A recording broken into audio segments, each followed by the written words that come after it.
একটা বসন্ত পেরোলেন টালিগঞ্জের heartthrob hero Jeet. শুক্রবার সকাল থেকেই অভিনেতা নিউ আলিপুরের বাড়িতে ছিল ভক্তদের ভিড়। সবাই একবার চোখের দেখা দেখতে চান প্রিয় নায়ককে, জানাতে চান জন্মদিনের শুভেচ্ছা। ভক্তদের মাঝেই কাটা হলো কেক।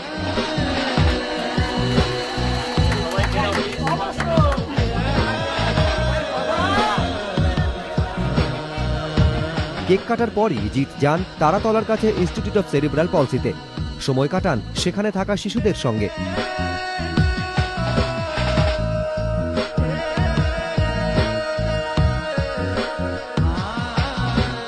আমার এতগুলো বার্থডেজের মধ্যে কোনো একটা কিছু মিসিং ডে ছিল, কিছু একটা অসম্পূর্ণ ছিল। সেটা এখানে আসার পরে জানতে পারলাম, ফিল করতে পারলাম আরও বেশি করে, যখন সমস্ত বাচ্চাদের ভেতরে সেই এক্সাইটমেন্টটা দেখতে পাচ্ছিলাম, সেই হ্যাপিনেসটা দেখতে পাচ্ছিলাম, সেই জয়টা দেখতে পাচ্ছিলাম, ওদের বিভিন্ন এক্সপ্রেশন, কত কিছু বলতে চাইছে তারা।